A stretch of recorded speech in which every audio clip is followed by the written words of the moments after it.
오늘 본문 말씀은 사도행전 21장 17절에서 26절까지 말씀이에요. 9절인데 천천히 화면을 보시든 성경을 보시든 같이 읽어보겠습니다. 성경은 제 성경으로는 225쪽입니다. 네, 같이 17절부터 하나하나 봉독하겠습니다. 시작. 예루살렘에 이르니 형제들이 우리를 가까이 영접하거늘 그 이튿날 바울이 우리와 함께 야고보에게로 들어가니 장로들도 다 있더라.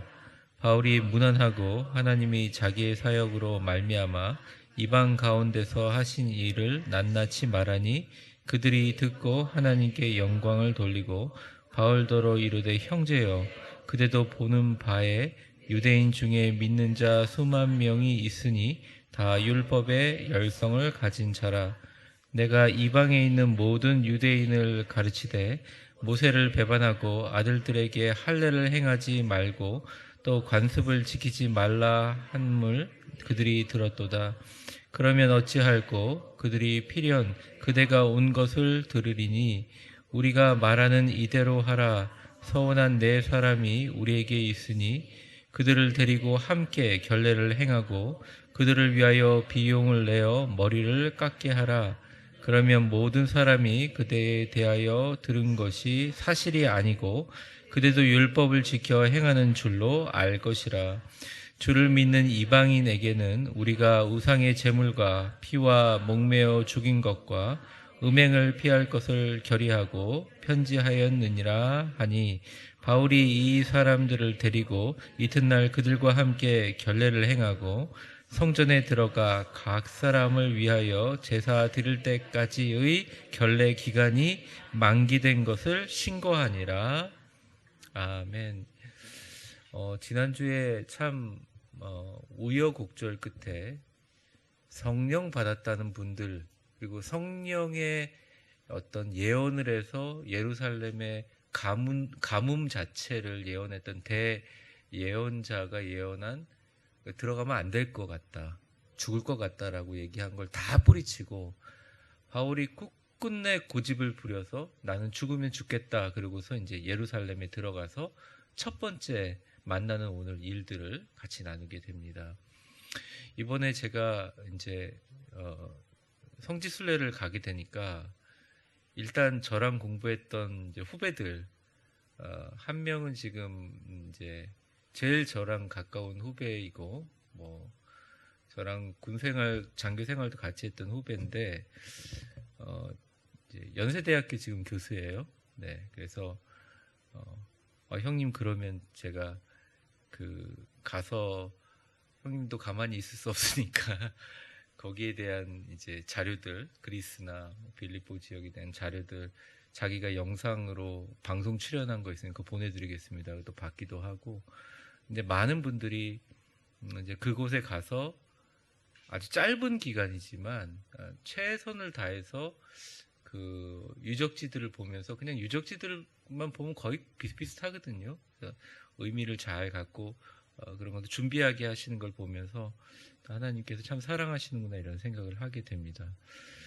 그리스 유적지는 대부분 바울의 1차, 2차, 3차 여행의 전도 여행의 흔적들이 많이 남아 있는데 이제 여러분 그동안 쭉 봐왔겠지만 바울이 1차, 2차, 3차를 다 지나고 예루살렘에 들어가서 이제 예루살렘에서 이제 구속돼서 예루살렘 밖으로 끌려가 이제 순교하게까지의 이제 여정입니다. 그래서 앞으로 제가 돌아와서 이제 수예배를 진행할 때 이제부터가 진짜 바울의 최고의 사역이고 어떻게 보면 교회를 세우거나 뭔가 한 일은 없지만 가장 바울의 위대한 사역이 지금부터 시작된다라는 말씀을 드리고 싶습니다. 먼저 17절을 한번 첫 절입니다. 한번 보시면 제가 읽어볼게요. 예루살렘에 이르니 아주 간단한 어떻게 보면 8글자인데 이 예루살렘에 이르기 위해서 얼마나 많은 결심들과 얼마나 많은 눈물의 기도가 있었는지 여러분들 너무 잘 아시라고 생각합니다. 근데 어쨌든 예루살렘에 기나긴 행렬 끝에 도착을 했어요. 근데 바울이 잘 안 쓰는 단어가 하나 나옵니다. 여러분 보시면 나오겠지만 형제들이라는 말이 나옵니다. 그리고 20절에도 보면 혹시 20절 보여주실 수 있어요? 또 형제여 이런 말을 합니다. 다시 17절로 돌아가시면 이 형제들이란 말을 써요. 우리가 뭐 교회 다니시는 분들 옛날에 다 형제 자매 이랬잖아요.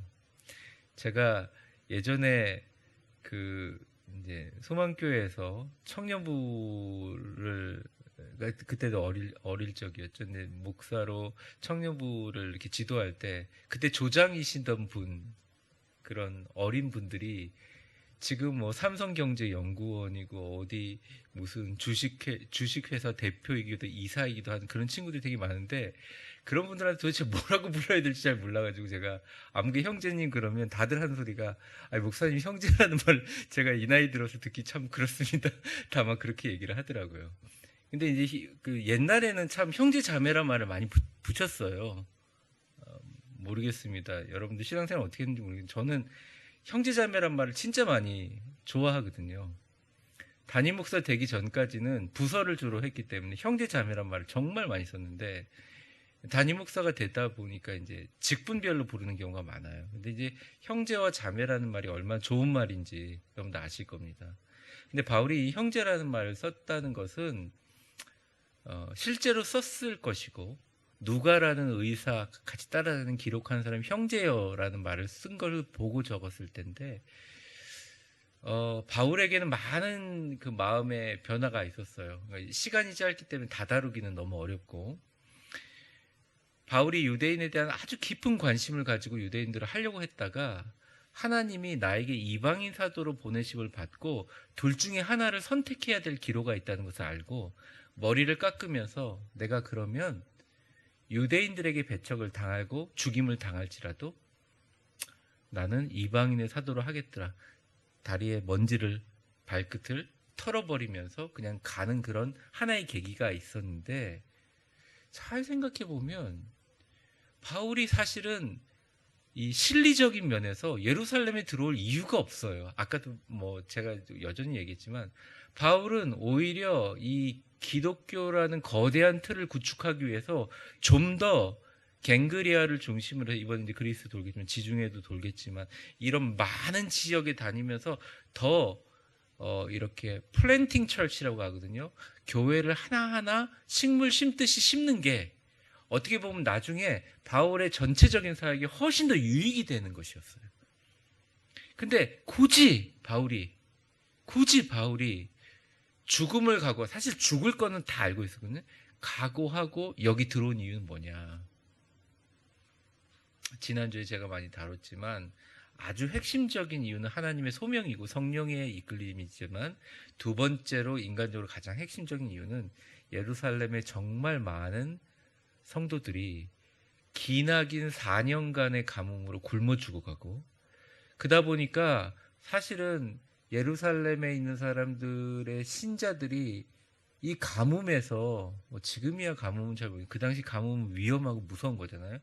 경제적인 구축을 하지 못하니까 교회에 있는 사람들이 정말 많은 일들이 그때 정말 사람들이 너무 많이 죽어서 시체 태우는 그런 연기들이 너무 많았다는 기록도 나오고 요세부스 역사 기록에 보면 그리고 정말 많은 사람들이 뭐 실제인지는 모르겠지만 자기 집에 아이가 죽고 나면 먹을 게 없으니까 아이를 이렇게 삶아가지고 살을 이렇게 먹었다 이런 기록까지 나올 정도로 그러니까 극심한 가뭄에 바울이 작정을 하고 하여튼 부자 항구 도시만 다니면서 헌금을 엄청 모은 거예요. 그래서 그 헌금을 예루살렘에 전달하려고 하죠. 근데 상식적으로 생각해봐서 머리를 깎으면서 난 유대인들하고 결별이 있다. 나는 이방인의 사도로 부름받았다 그러는데 왜 유대인을 위해서 죽으러 오냐고요. 그 모든 답의 해답은 형제여라는 말에 다 달려 있습니다. 바울은 죽을 때까지 아무리 자기가 부인하지만 자신은 유대인임을 잊지 않았다는 거예요. 이게 관련이 될지는 모르겠지만 저는 이런 생각을 합니다. 그 기독교인들 또 예수를 믿는 분들이 세계 전체를 포함하는 세계 시민의 의식을 가지는 건 참 좋은 일이다. 하지만 내가 기독교인으로서 내가 태어나고 내가 자란 나라에 나랑 같은 언어를 쓰고 나와 같은 핏줄이 있는 민족들의 구원을 위해서, 그들을 위해서 아무리 내가 세계에서 호강하고 아무리 잘 나가도, 저는 저 개인적인 생각이에요. 결국은 내가 뭔가의 일가를 이루기 위해서는 조국에 와서, 그러니까 자신의 나라에 와서 나라를 위해서 최선을 다해야 된다, 그런 생각을 갖고 있어요. 저희 국가관이기도 하고. 근데 바울은 그런 마음을 가지고 있습니다. 그래서 이 초대교회 용어이긴 한데요, 바울이 개척했던 뭐 빌립보, 데살로니가 이런 데는 형제라는 말을 쓰지 않습니다. 이 형제라는 말이 오해가 될 수가 있기 때문에. 근데 이 예루살렘 초대교회에서는 형제들이여라는 것으로 얘기합니다. 그리고 그 형제들이 17절에 보면 와서 영접해요. 17절 보여주시면 우리를 기꺼이 영접하거늘. 자, 그리고 첫 번째 중요한 사람을 만납니다. 18절이죠. 우리와 함께 야고보에게로 들어가니. 여러분, 야고보는 누구입니까? 목사님, 야고보는 야고보잖아요. 근데 야고보가 되게 많이 나와요, 성경에. 근데 이 야고보는 예수님의 아우 야고보예요. 그리고 예루살렘 교회의 수장, 베드로와 함께 예루살렘 교회를 양분하는 위대한 수장. 근데 이 야고보는 이것뿐만 아니라 진짜 유대인들에게 명망이 자자한 사람이었어요. 그러니까 어느 정도 유명한 어떤 덕망이 있었냐면, 하다못해 기독교를 핍박하려고 하는 유대인들조차도 유세비우스 역사 기록에 보면 그는 우리가 반대하는 크리스찬이지만 그는 의인이다, 이렇게 불렀을 만큼 인정을 받았던 사람들, 유대인들이. 그러니까 여러분들 보시면 알겠지만 바울은 그렇게 유대인들이 잡아 죽이려고 했지만 똑같이 복음을 아예 예루살렘 본토에서 전하고 있는 베드로도 핍박을 받았지만 성경 어디에도 야고보를 죽이려고 했다는 그런 것들이 거의 나오지 않아요. 그러니까 이 사람 건드리면 큰일 나는 거예요. 진짜로 어떻게 보면 예루살렘의 중심이기도 하고 유대인들의 신앙인의 중심되는 사람이에요. 그리고 바울이 굳이 막 배를 타고 마차를 타고 육로를 이동해서 이 시간에 맞춰서 급하게 예루살렘에 들어간 이유는 그때 오순절, 그 예루살렘의 전 세계 기독교인들이 다 모이는 오순절, 기독교인들이 한다, 유대교 교인들이 모이는 오순절이 있는 기간이었기 때문이에요. 그래서 18절에 보면 거기 딱 가보니까 야고보에게 들어가니 장로들도 다 있더라. 근데 초대교회에 지금으로 하면 영적 지도자들인데 숫자는 안 나와 있는데 한 40명 정도, 예루살렘 전체 교회에 통틀어서 한 40명 정도의 장로들이 있더라, 이렇게 표현을 합니다. 그래서 바울이 19절을 한번 보여주세요. 무난합니다. 그리고 하나님이 자기의 사역으로 말미암아 이방 가운데 하신 일들을 낱낱이 다 말. 이게 3차 전도 여행에 대한 보고를 하게 됩니다. 다음 돌아오는 주일날 르완다 강일순 선교사님이 예배 때 오셔서 한 15분 정도 그동안 아프리카 르완다 사역했던 사역들을 보고하게 되시는데요.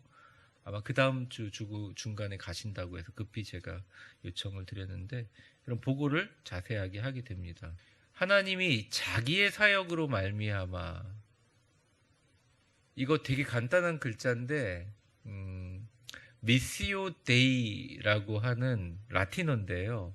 이게 뭐냐면 하나님의 사역이라는 말의 줄임말입니다. 그러니까 많은 사람들이 교회를 목회를 한다, 이제 표현을 내가 교회를 목회한다, 또 어떤 분들은 내가 선교를 나간다, 또 어떤 분들은 선교사를 돕는다, 또 나는 이렇게 인생을 돌아보고 은퇴해서 회고해보니 난 이런 사역을 하였다라고 얘기하는데, 미시오 데이, 하나님의 사역의 관점에서 보면 우리가 뭘 한 거죠? 그냥 하나님이 하시는 자기의 사역에 우리는 그냥 도구로 그냥 쓰임 받은 거예요.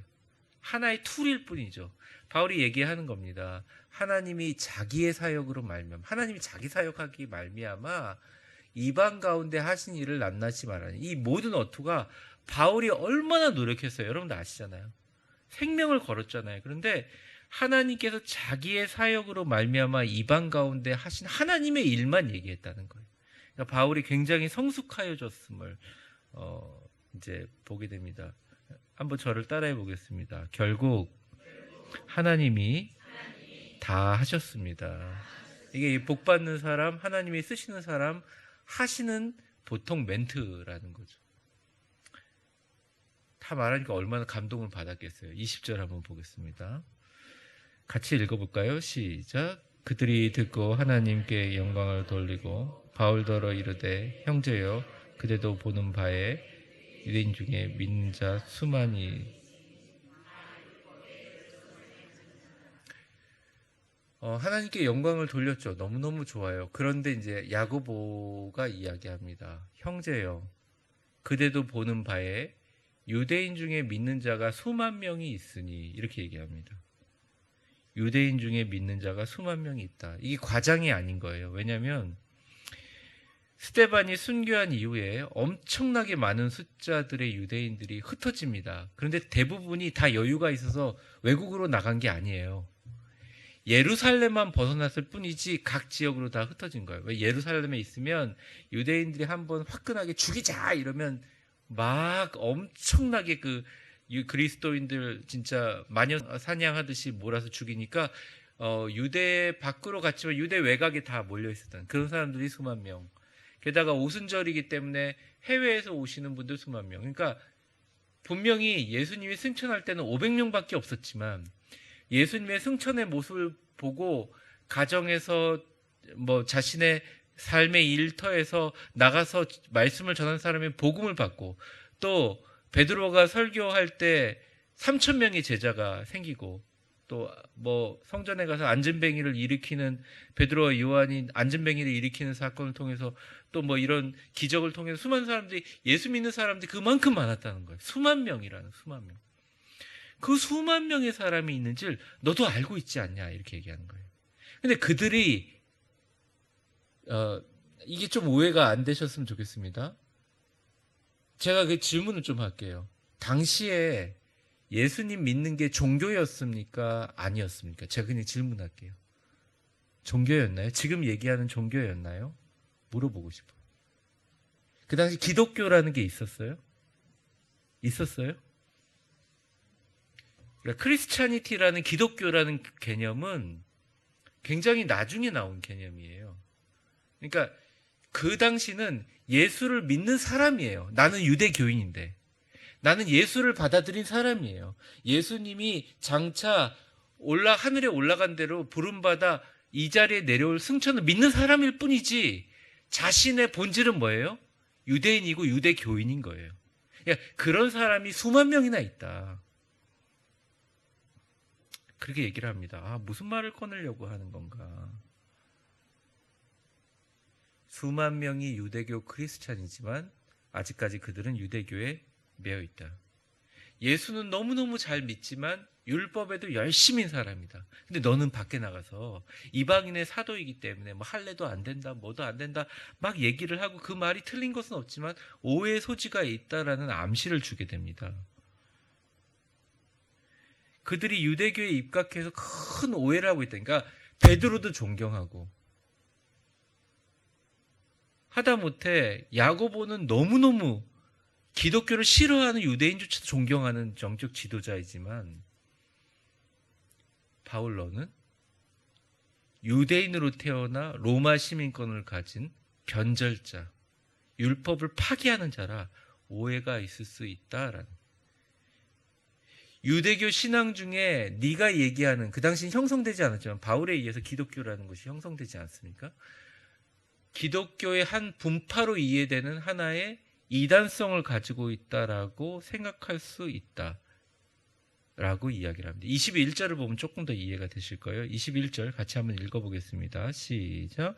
내가 이방에 있는 모든 유대인들을 가르쳐 모세를 배반하고 아들들에게 할례를 행하지 말고 또 관습을 지키지 말라 함을. 자, 아니 그냥 여러분에게 이것도 물어볼게요. 바울이 이렇게 한 적이 있습니까? 없잖아요. 근데 이렇게 보이게는 했죠. 유대교랑 상관없는 이방인들에게 할례까지 굳이 받아가면서 유대교 크리스찬들과 밖에 나와 있는 사람들과 디아스포라 교인들을 어울릴 필요는 없다라고 주장하는 책들을 썼고 편지를 썼잖아요. 근데 이렇게 얘기한 적은 한 번도 없죠. 자기 목숨을 위해서 내가 지옥불에 들어가더라도 나는 마땅히 받겠다고 민족을 사랑하는 사람이었잖아요. 그러니까 늘 마귀는 이렇게 절반의 진실을 가지고 하나님의 사람들 죽이고 무너뜨리려고 해요. 그러니까 완전히 이거는 반대인데 이런 식으로 해서라도 무너뜨리려고 하는 거예요. 유대교인들이 유대교 예수님을 믿고 성령 받은 사람이 이렇게 생각하도록 하게 된 중심의 핵심 사람들이 누구냐? 결국은 바울을 죽이지 않으면 잠도 자고 먹지도 않겠다. 30일 동안 그렇게 결심한 사람들이 그런 소문을 퍼뜨리고 있다는 것을 너도 알고 있지 않냐? 야고보가 설득하고 있는 거예요. 와가지고 뭐라도 해야 되는데 돈만 전달해주고 그냥 개죽음 당할 것 같으니까 야고보가 이 얘기를 해주는 것입니다. 너가 이렇게 하진 않았지만 이렇게 오해받는 건 너 인정해야 된다, 이게. 네 결심이 단단하지만 이거 인정해야 된다, 이런 거예요. 제가 오늘 이 설교 제목이 하나님을 위한 충성과 타협이라는 거죠. 우리도 바울처럼 그런 일들이 있을 수 있으니까요. 유대 사람은 할례를 받아야 되고 이방 사람들 할례가 필요 없다. 바울이 가리킨 건 맞아요. 하지만 모세를 배반하고 이건 말도 안 되는 거죠. 근데 수만 명의 유대교 크리스찬들이 그러한 오해와 깊은 불신들이 자리 잡게 되고 이게 언젠가 오해를 풀어서 반드시 알아야 되겠지만 그 오해가 풀리는 동안 수만 명의 크리스찬이 바울로 인하여 하나님의 복음을 버릴 위험이 있다는 것을 그 속 깊은 야고보가 너무 잘 안 거예요. 그러니까 이 바울은 굉장히 고지식한 사람이고 한 번 꽂히면 끝까지 간 사람. 야고보도 엄청나게 기도를 많이 해서 무릎에 이게 없어가지고 낙타 무릎처럼 물렁물렁하다 기도의 사람. 야고보가 걸었던 세인트 야고보 길들이 여러분들 그 유명한 순례길이 된 것처럼 진짜 야고보는 존경받는 사람이에요. 어디 다니는 것만 존경받는. 그런데 야고보가 이렇게 얘기한 이유는 너가 진짜 이방인 사도라고 해서 유대인들 버릴 거냐? 아니면 그 오해를 그대로 받들고 있는 거냐? 아주 무거운 질문을 던지고 있다는 것입니다. 22절을 한번 보겠습니다. 그러면서 딱 핵심을 얘기해요. 같이 한번 읽어보겠습니다. 시작.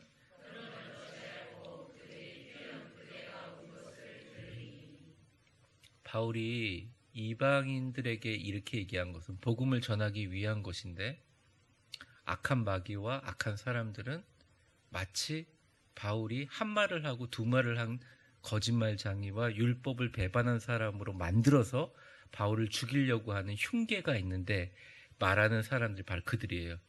어떻게 할까? 그들이 필연 그대가 이 자리에 온 것을 다 들었을 텐데. 한번 보세요. 자기가 자라고 자기가 살아난 본토에서 바울이 로마에 가서 나중에 순교하잖아요. 그건 괜찮지만 내가 하나님 복음을 위해서 죽은 건 괜찮지만 유대교인들의 율법을 배반해가지고 죽은 자로 남길 거냐 네가. 그리고 이거 다 들을 거니 어떻게 하겠냐 말합니다.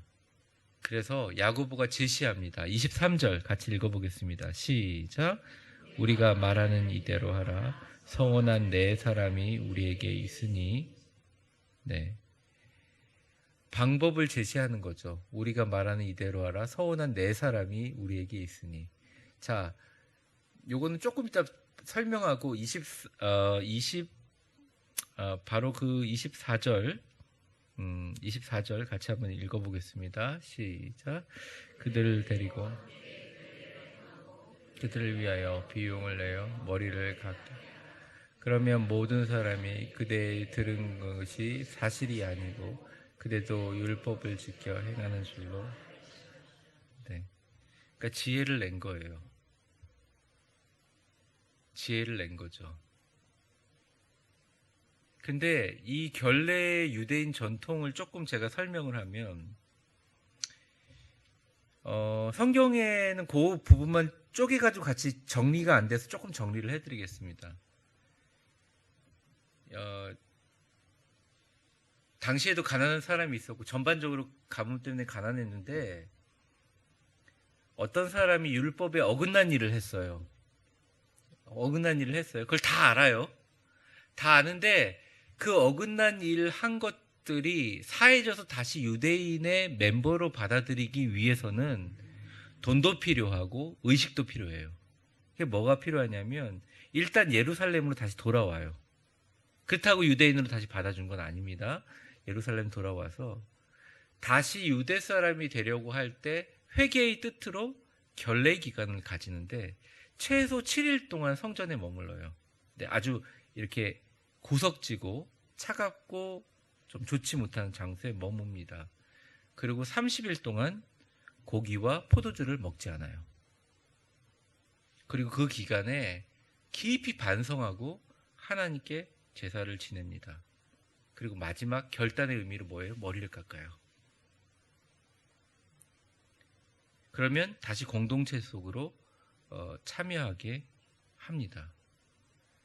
마침 야고보는 유대인의 기독교 공동체뿐만 아니라 유대인들의 어떤 율법의 문화와 유대교 중심의 그러한 전반적인 오순절 기념, 그런 장막절 기념의 어떤 행사에 유대교의 어른으로서 그렇게 유대교를 배반하고 돌아온 4명의 사람이 있어요. 근데 대부분의 그 4명의 사람이 우리 가운데 있다. 이건 기독교인이잖아요. 그러면 그 기독교인들이 그런 의식을 할 때 누가 쳐다볼까요? 수만 명의 기독교인들이 그것을 보고 소문을 들을 거란 말이죠. 근데 가장 문제는 뭐냐면 이걸 하고 싶어도 돈이 없어요. 돈이 엄청 들거든요. 예수님 시대에 하도 제사를 지내고 뭘 할 때 돈이 많이 들고 장사치 들고 환전하는 사람 너무 많으니까 예수님이 오죽하면 노끈을 가지고, 채찍이 아니에요, 노끈 가지고 뒤집어 엎으면서 어디 하나님의 성전을 돈바닥으로 만들, 장사하는 꾼들의 그걸 만들려고 하는, 기도하는 곳이다 얘기할 정도로 그 당시도 그랬지만 바울이 있을 때 돈이 너무 많이 들어요. 근데 유대교의 가장 큰 미덕은 뭐냐면 그들의 죄를 용서받기 위해서 그들이 그런 큰 비용을 지고 하는데 그 비용을 대주는 사람을 아주 선하고 아주 어떤 민족을 사랑하고 율법을 잘 지키는 사람을 취급해주는 문화가 있었어요. 자, 바울은 돈이 있어요, 없어요? 뭐가 없어요. 얼마나 갖고 왔는데. 네가 갖고 온 돈으로 우리 굶어 죽어가는 몇 명의 유대인을 살리는 것도 더 중요하지만 네가 이 큰 돈을 댐으로써 모든 사람 앞에서 네가 진짜 그래도 율법을 존중한다는 걸 보여라. 그러면 사람들이 믿지 않을 거냐, 이렇게 얘기한 겁니다. 여러분, 바울이 어떻게 했을까요? 오늘 제가 자꾸 피곤한데 질문하니까 힘드시죠? 어떻게 했을까요? 바울이 구약 율법과 그 신념에 대한 그릇된 소문이 잘못된 것을 사람들에게 깨닫게 해주려고 하지만 바울의 입장에는 참 애매한 거예요. 여러분, 바울이 자기가 쓴 저작에도 많이 보면 갈라디아서도 그렇고 고린도전서에도 보면 베드로가 그렇게 자기가 성령 받은 고넬료 그 가정인가 가지고 막 성령 받고 세례까지 줬는데도 이방인들과 같이 앉아 있는 것 상황에서 갑자기 바울이 들어오니까 얼른 숨은 걸 가지고 바울이 막 비난하잖아요. 뭐 그러냐, 하나님의 복음은 이게 아닌데. 바울은 그렇게 살았던 사람이에요. 바울이 어느 정도까지 지독한 사람이냐면 갈라디아서 이렇게 씁니다. 내가 전한 복음 위에 다른 복음을 전하는 사람은 천사가 와서 이야기할지라도 그 천사가 저주를 받을 것이다. 이게 어마어마한 자기의 고집이 센 사람이거든요. 그 고집 때문에 예루살렘에 들어가고 고집 때문에 죽으려고 온 사람이에요. 그러니까 유대인들이 와가지고 죽이려고 하는 거 두려워해가지고 원칙을 바꿀 사람인가요? 굳이 자기는 이방인의 사도로 부름받아서 이제는 나는 할례와 어떤 하나님의, 아니 로마서 쓴 내용들이 다 뭐예요? 우리가 율법에 매여 있으면 안 된다는 내용을 다 쓴 사람이잖아요. 그러면 바울은 당연히 그렇게 하지 말아야 되는데 그 다음 절이 몇 절이죠? 25절인가요? 네, 25절 한번 보겠습니다. 25절 같이 읽어볼게요. 주를 믿는 이방인에게는 우리가 우상의 제물과 피와 목매어 죽인 것과 음행을 피할 것을 결의하고 편지하였느니라 하니. 네. 이 25절에 나와 있는 이 내용은 뭐냐면 예루살렘 공의에서 나타낸 내용들입니다. 예루살렘 공의에서 나온 내용들은 뭐냐면 바울에게 다시 한번 안심시키는 거예요. 야, 내가 분명히 얘기했지 않냐. 이방인들이 할례 받고 안 받는 것 때문에 기독교로 인정해 주지 않는다고 그렇게 하는 주장을 기독교인으로 인정해 준다고 하지 않았냐. 우상의 제물과 피와 복매인 것과 음행을 피할 것을 결의하고 편지하고 우리 결정이 이렇게 다 했다. 하지만 네가 오해받고 있는 것들은 제발 풀었으면 좋겠다. 좀 제발 마음을 돌려라. 바울을 이렇게 마지막으로 야고보가 설득합니다. 바울은 결단합니다. 자신의 민족 수만 명의 크리스찬들, 유대인 크리스찬들을 구원하기 위해서, 그들에게 평화를 주기 위해서 내가 나중에 누가 되고 누명을 쓰는 일, 그리고 내가 생각하고 옳다고 하는 것들을 바꾸는 것, 타협하는 것에 대해서 당장 옳은 일이 아니라지만 그래도 대의를 위하여 그냥 타협해 버립니다.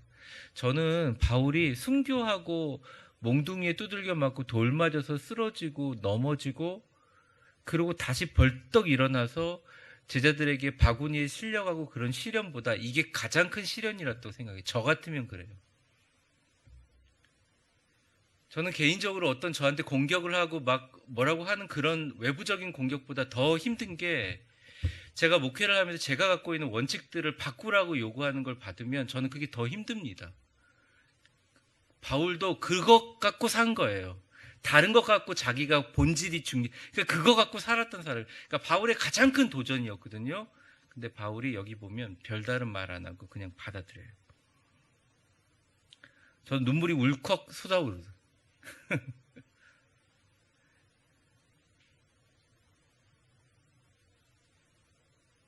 그러니까 저는 참 이 자유주의 신학자들이 되게 철이 없다는 생각을 들어요. 제가 좀 말하긴 그렇지만 훨씬 저보다 공부도 많이 하고 또 유명한 신학자이기도 하고 뭐 독일의 어떤 구조주의, 양식주의 신학자 몰트만 이런 분들 되게 제가 존경하지만 이 해석에 대해서 그렇게 한 건 너무 제가 받아들일 수가 없는 거예요. 왜 그러냐면 뭐라고 주장하냐면 바울의 행동은 율법주의자들의 위협에 굴복한 타협적인 행동이므로 비굴한 것이다. 이렇게 해석을 해요. 그는 단순히 자신의 신변의 안전을 위해서 타협책을 쓰거나 소신을 굽힌 것이다. 이렇게 표현을 합니다. 저는 절대적으로 아니라고 생각해요. 바울이 자신의 생명을 걱정했다면 정말 자신의 생명을 걱정해서 성령의 말이라고 설득했던 선지자와 제자들의 말조차도 무시하면서 목숨을 걸고 결코 예루살렘에 오지 않았을까? 이 돈 전달해 주기 위해서. 나중에 돈 때문에 그렇게 오해를 받았고 고린도 교회 너는 돈밖에 모르는 인간이라고 돈에 비리가 많다고 그렇게 욕을 받고 넌 사도가 아니라고 욕을 받았음에도 불구하고 자기가 그 돈다발을 들고 생명을 걸고 예루살렘에 들어오지 않았을 거예요. 그는 나중에 내가 죽을 것을 알고 내 마지막에 인생의 과도기를 어떻게 보면 신앙의 과도기를 갖고 있는 유대인들을 위해서 한 명이라도 더 구원하기 위해서 자신을 버린 거예요. 저는 이게 가장 중요하다고 생각합니다.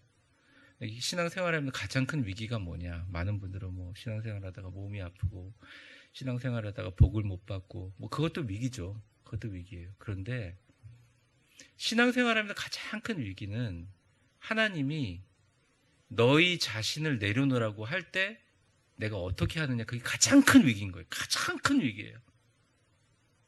그리고 그 가장 큰 위기를 중대하게 여기고 조금 더 예수님 앞에 가서 자기 자신을 십자가 밑에 툭 내려놔 버리면 나는 지금까지 갖고 있는 체면과 내가 갖고 있는 신앙의 모습에 비해서 어떻게 보면 부끄러울 수도 있고 어떻게 보면 참 허무하고 참담할 수도 있지만 그 내려놓는 가장 중요한 목적이 예수님을 위해서 크리스찬들 한 명을 위해서 내 자신을 던지는 것. 여러분 직분을 뭐 우리 장로님이 되신다는 거 권사님이 되신다는 거, 안수 집사님 또 우리 교회 어떤 역할을 감당하는 거, 조그만 일을 해도 사람들이 별의별 말을 다 해요. 3명만 모여봐요. 잘해도 문제고 못해도 문제예요. 못하면 더 문제고 잘하면 시기받고 다 엉망진창. 그런 사람들 보면서 하나님이 살아계시냐? 당연히 하나님 살아계시죠. 하나님 살아계세요. 그런 사람들이 교회 나오고 있다는 걸 봐도 하나님 살아계시다는 거예요. 하나님은 사랑이라는 거예요. 근데 거기서 흔들리면 안 된다는 거예요. 거기서 내가 내 자신을 내려놓는 게 너무 힘들어요. 고지식한 사람들은 내 자신을 내려놓으면 내가 모든 게 끝난 거라고 생각해요. 바울은 정말 그런 사람이었습니다. 그것 때문에 그 고집으로 달려왔고 그 고집 때문에 하나님이 쓰신 사람이에요. 근데 바울이 내려놓습니다. 그냥 내려놔버려요. 그리고 마지막 26절에 보면 그 내려놓은 과정들이 다 있어요. 한번 같이 읽어보겠습니다. 시작. 바울이 이 사람들을